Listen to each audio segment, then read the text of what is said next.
First, they laugh at us. Part 1. The Religion Dressed as Science by Michael Belcher.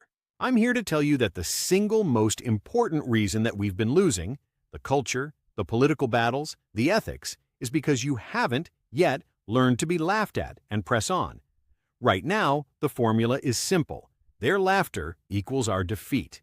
It's a formula as old as time, documented by Plato as the bane of Socrates, the damned sophists.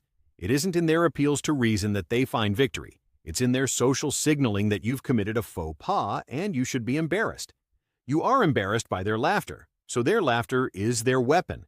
Two kinds of science. They assert the science to stand above you as they giggle and point. Their laughter and your embarrassment distract you from the most critical point you should be exploiting to your advantage. They wield not science, but scientism. The distinction is everything, and they are counting on you never noticing it. From Counterspell. The first meaning of science is the one most people learn in school. The scientific method. A tool. You do not believe in a hammer. You do not place faith in a hammer. You pick it up and you use it when you encounter a nail. Then you put it down. The second meaning of science, the one our present rulers almost always mean when they invoke the term, is the old Hermetic, Platonic, Hegelian sense. Scientia, a metaphysical system of knowledge aimed at transforming the world to conform to a prophesied end. It does not seek falsification, it seeks confirmation by any means necessary. It does not welcome competing hypotheses. It declares dissent to be heresy. This is scientism. The trick is in the equivocation. A speaker uses the word in the second sense while relying on you to hear it in the first. Anthony Fauci said the quiet part loud when he declared, on national television, "I represent science." He was not describing a method. He was claiming a throne. They rely on their sophistry and your confusion to imply the common hammer version of science, while actually advancing religious prophecy. Their method is in the weaponization of language, in casting spells, not in the scientific method. The inventory of spells. Herbert Marcuse is the most proximate historical architect of this mechanism. In his doctrine of repressive tolerance, he provided the explicit recipe. Suppress rightist speech through social sanction, not argument. The result is the arsenal of thought-stopping cliches deployed against you every day. From Counterspell, trust the science. Do your own research from reputable sources. The scientific consensus is settled. Anti-science. Science denier. Conspiracy theorist. That's been debunked. Experts agree. It's not a debate. The candid admission.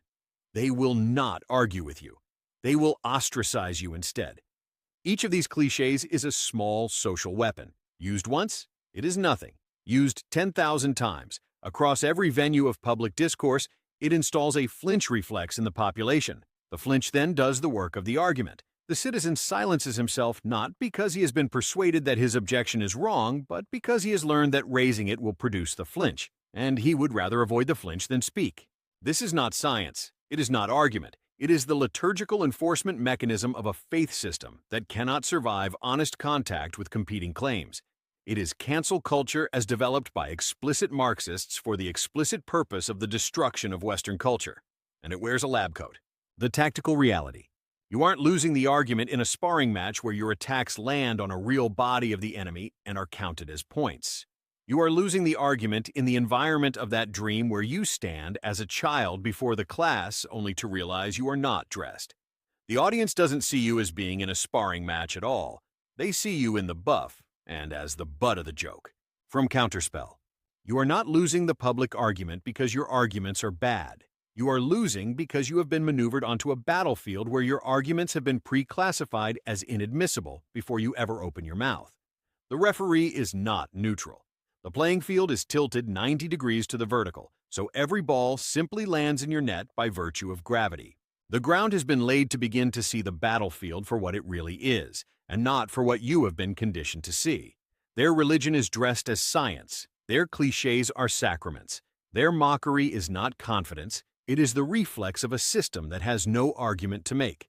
Tomorrow, Part 2, how to tilt the playing field decisively in our favor and begin to win. Counterspell by Michael Belcher, the full architecture of this system, its ancient lineage, its institutional capture, and the legislative counteroffensive, is available tomorrow. Pre-order the ebook version now on Amazon, the #1 new release in democracy books.